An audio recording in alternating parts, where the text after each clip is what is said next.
Hi Dom, this week's review is Paper Towns by John Green. Now this is not the book you gave me as a punishment for posting my video late, but if it had been, that would have been a pretty sweet punishment. But as I was going through about 3 different bookstores looking for, like, water for chocolate, I came across it and I figured I might as well give it a read since you liked it so much.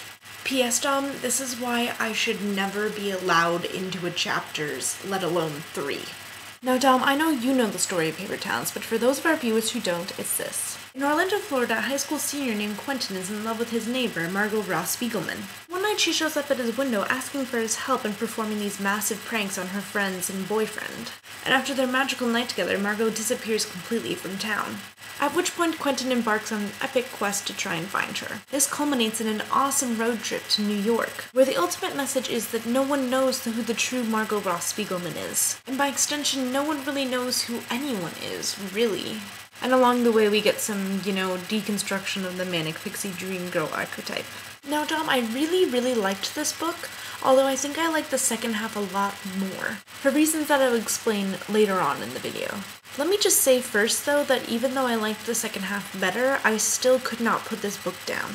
It took me a day to finish it, including, going to work and stuff, and that day pretty much went like this.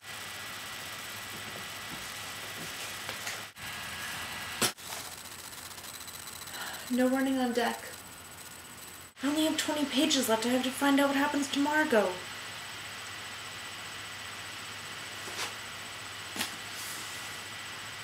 Now the reason why I like the second half better than the first half is because the first half is more like your average teen story, like prom's coming up and everybody's trying to find a partner, and the main character has always had this secret crush on someone, but he never had the chance to ask her out. And then one day she just shows up out of the blue and turns out she does like him after all.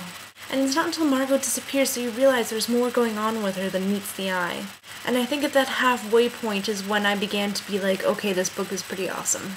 And now it's time to talk about things. One thing that I was surprised by was the amount of swearing that was in the book. I mean, yeah, it's a teen novel, but I don't know why, I just wasn't expecting that much language. And also there was some underage drinking that was going on, and I was a bit surprised by that as well. I mean, granted that drinking is not really shown in a really positive light, but still, it's present.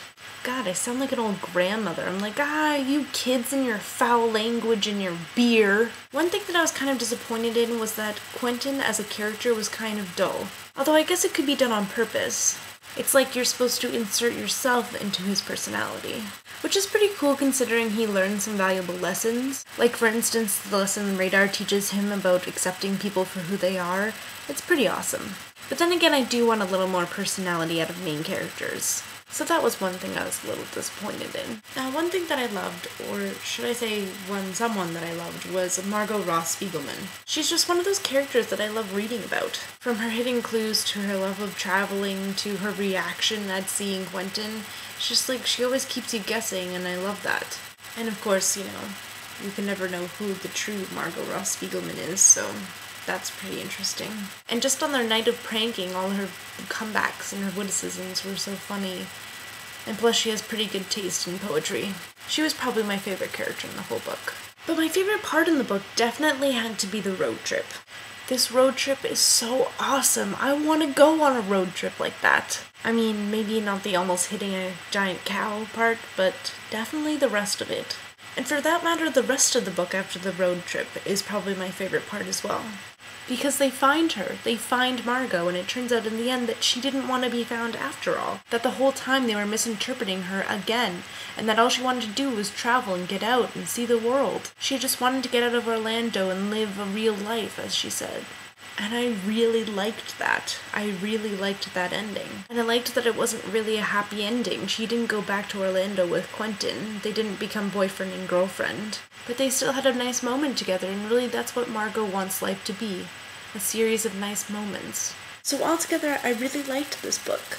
The supporting characters were all really great. I loved Radar and Ben. And I really liked Margot.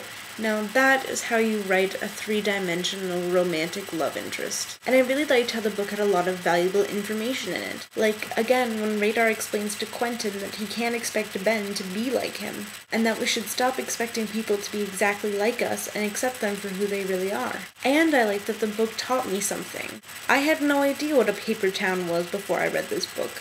but now I know, and it's really interesting.